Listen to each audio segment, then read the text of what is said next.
Yeah, yeah. I think it would be best if this wasn't the third time we were seeing it. Honestly, Yeah, that's true. But we get to add at least Dean Ambrose, I guess. right. That's why I think why it's still fresh though is that every match they've added something to it, and adding Dean Ambrose to this, it definitely helps. And obviously, with Ambrose and McIntyre being on the ring side for this match, you can expect that there's going to be some shenanigans going around ringside. Yeah. I don't know if Dean Ambrose's new look is because he realizes that Renee's out of his league now and he needs to do everything he can to keep her, or if they're getting him ready to turn heel. But either way, I like the new look, Dean, and I hope he's ready to kick some ass. I don't think he looks like a lunatic anymore. He looks like a mutant bad guy. He looks like a Teenage Mutant Ninja Turtles bad guy now. He's looking like he hit maybe a little bit of juice. He looks like he got in the weight room and he may have taken something. Yeah. Hey, it's all right, Dean. I'm not saying that you did or you didn't, but you're looking a little big now. The shaved head. I realize that Dean's going bald. That's kind of maybe why he shaved his head, and that's also doesn't help when people think and you get really big and people like couldn't make that accusation like, oh, maybe he's on HGH. He's starting to bald. It's not a great look together, but I mean, people forget. He's looking strong. He's looking hair strong. Loss is a side effect of steroids. He looks like a badass. I'll give him that. It was a good look. It's cool. It's different. He doesn't look like the skinny lunatic anymore. He kind of just looks like a badass. I don't know how else to describe it right now. And I mean, the best way I can say it is he looks like a badass supervillain. Yeah, I mean, I guess he kind of looks like a badass supervillain, or you could, also say that he kind of looks like a Peach now, with just peach fuzz on the top of his hair, and he's pale skin, so... I guess that's some way to say it. Either way, a really, really giant HGH-infused peach. Yeah, let's make the predictions, I guess. This can go anyway, so I don't really know. Yeah, so I'm gonna make the popular choice. I'm gonna give it to peer pressure and make the popular choice, not the right choice, and say that Dolph Ziggler retains after Dean Ambrose turns heel and gets Seth Rollins disqualified. I agree with the Dolphs. Yeah, that's the popular choice. Dolph Ziggler is gonna retain. I don't see Dolph Ziggler not retaining. Yeah. I just think they have different plans for Seth and Dean right now, and it's not involving the Intercontinental title. I also think they have different plans for Drew McIntyre, but we'll see. I think that all three of those people are going to be in the Universal title scene within the next month and a half. I'm excited for Dolph and... Oh, dude, I don't know. That'd be crazy if Dolph, McIntyre, and Ambrose were a team. I don't even know what to think about that. And then maybe a future McIntyre-Ambrose feud with big steroid Ambrose. That'd be kind of cool. That'd be a feud now.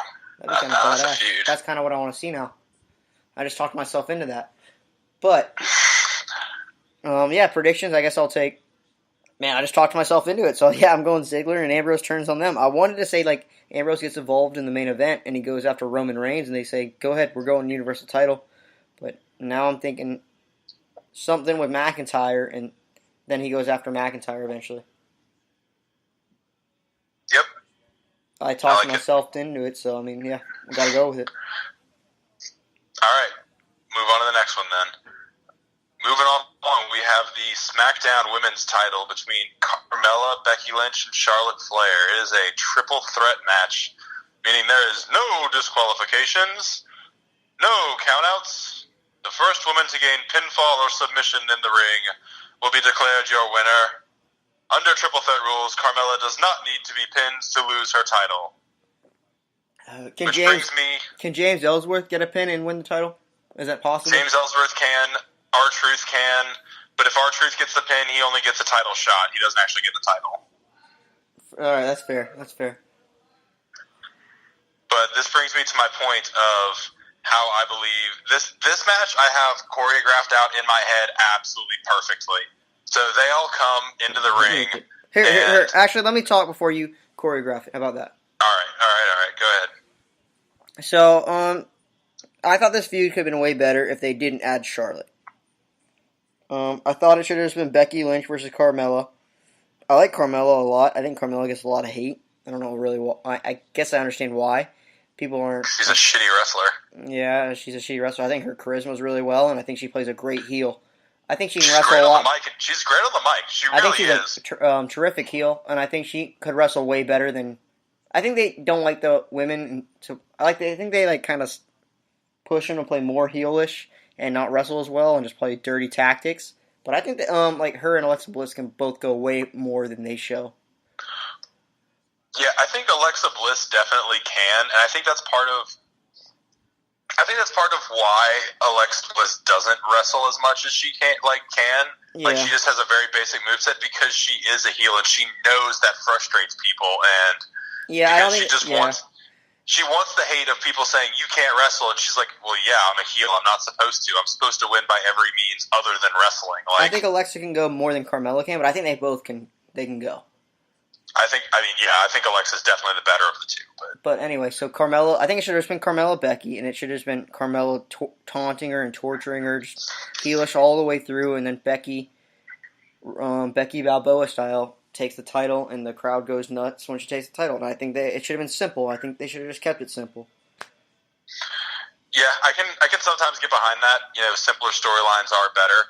Yeah, but you don't have to, have a convoluted story to make me believe that two people hate each other. I mean, look at Miz and Daniel Bryan. It's literally a feud just built on two people hating each other. Yeah, and then they already had Becky built up, she had the losing streak going on, and then you build her up to winning a few matches. And it was perfect. It was perfect. I don't know why they strayed away from it. It was good. Right. It was good. She worked her way back up. She pinned the champ to get a title opportunity, or tapped her out. She tapped her out. But yeah.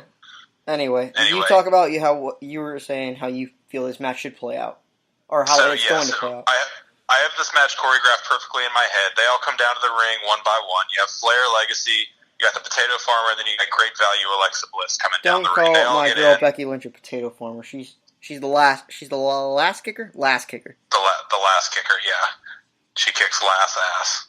She kicks so much last. They kick. So they all kick in the ring, and via some nefarious means, Charlotte gets knocked out very early on in the match. She's out. She gets hit in the ring post. She gets put through a table, something like that. Okay. And then it turns into the Becky Balboa show, and she just fucking takes it to Carmella, for a solid 5, 6, 7 minutes, and she hits, she gets on the disarmer, and right as Carmella is about to tap, Charlotte comes in, spears Becky off Carmella, and Charlotte pins Carmella and basically takes all of Becky's hard work and, Vulture picks it off and wins the title. And this sets up a huge feud between Becky and Charlotte, and we get Becky and Charlotte at Survivor Series. I like that, but how about, man, I see that.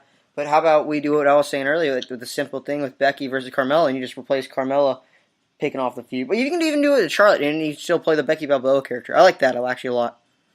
Either one of them you can do it with. Yeah, you could. I think it'd be better with Charlotte because they would put on a better match. Yeah, no, I mean... But I feel like they'd want to give Charlotte a longer run.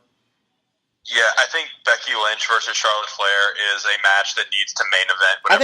I think they should. I think for storyline purposes, I would keep it on Carmella. Just be like, oh, she's the champ. You can't take it off her. She's been champ for so long now. No, I don't think so. I think she needs to lose it. Twice. I would just let it keep going like that. She's an underwhelming champ and has been for, her. It was cool to see her win. I like her as a champion. I like her as a champion. I think she's pretty exciting. I liked her when she won, and I thought the way she won was very cool. But at the same time, I also think that her time's up. She's had it for too long now. All right, that's fair. Yeah, so you're going Charlotte? Yeah, Charlotte's gonna be my pick. I'm gonna take Becky Lynch, but I like your how you want it to end. I like that better, and then Becky eventually gets the title. So now here the real question becomes: do I turn in my application for WWE Creative now or after SummerSlam? No, that was way too good of a. That was way too smart. They don't want to do something like that. Yeah, I think I'm too smart for my own good. They might just turn me away on sight. Yeah, they would just look at you like, Oh, you want to have like a storyline feud? No, we're just going to go with what we want to do. I think there's like an IQ application portion of the WWE creative application process. I think you can be as good as you want, and then Vince is just like, nah, here's my boy. He's going to write it for us. I think Vince has like a boys club in creative of just like 3 guys that he secretly lets write everything. Yeah, I think so too. All right, let's move on. All right, so next we have the Raw Women's title, Alexa Bliss, the champ, versus Ronda freaking Rousey. Oh God, You want to start with this, or you want me to start? Yeah, let me go ahead and just say a couple things about this. I also believe that this is the candidate for match of the night. I think that this is going to be a lot better match than a lot of people are expecting. I think that they have built this match up and built it up, and obviously when you have someone who's as big of a star as Ronda Rousey is, and is selling subscriptions to people that do not normally watch this, they're not going to give you some, 15-minute match, or I say 15 minutes, some like 3.5-minute match where, Rousey just hands Bliss her ass to her on a silver platter and then walks home, strap in hand. I think that they're going to, they're not going to draw it out, but they're going to give us our money's worth. And I really do believe that they've got something good here. I think they do. All right, I want to stop you there. I think it is going to be a good match, but I don't think it's going to be hard hitting. I think it's going to be an old school Triple H methodical style match from Alexa Bliss. So she's going to target the knee. I think it's going to be a slow. I think it's going to be a slow match. Rousey's style. I know. I know. I agree. Though. But I don't think she can go hard hitting with Alexa Bliss for that long because Alexa Bliss just doesn't hit hard, and I think it'd be smarter for her, the heel, to target a knee, and she's going to play the Triple H role, and then Ronda Rousey's going to hit her really big moves or hard hitting moves in the match, and it's going to play out. I think it's going to be a great match. I think it's going to be more of like a story and an artwork than it is a hard hitting match. I think it's going to be a good match, but I think that's kind of more how it'll play out. That's fair. And I think that's why they like Alexa Bliss. I can see a lot of similarities for her and Triple H. Yeah, she's if you actually, you peep her ring gear on the way to the ring at WrestleMania 34, who did she look a lot like? Triple H. Yeah, that's true. Obviously not as much as, Charlotte's entrance, but, Yeah, I don't know. She plays that role better as Triple H. He's more methodical. Everyone's like, not many people say, Triple H is a great, he's great, he's the best wrestler, but he's a great in-ring worker. He tells a great story, and he's methodical. He's smart. He's a storyteller. He's a storyteller in the ring. You need storytellers in the ring. Yeah, and I think that's one of the other things, too, is that he just has the look, and I think Alexa Bliss just has the look of a wrestler, honestly. I agree. I think that's also something similar. And she can be that heel champion that people just want to see lose eventually. Alexa needs to draw a little more heat. I think she can draw way more heat. I'm also kind of tired of her calling Ronda Rousey an overhyped rookie. It was really good the first time she called it. Yeah. But now it's just kind of overused. She's also still young, also, with her. She got pushed really fast. She got pushed really fast, and people don't realize that. She has a long career ahead of her. She really does.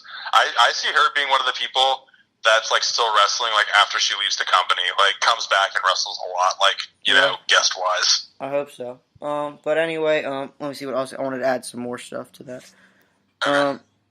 So I wanted to talk about this. I don't really know no matter what happens with this match, I don't really see what they could possibly do after this.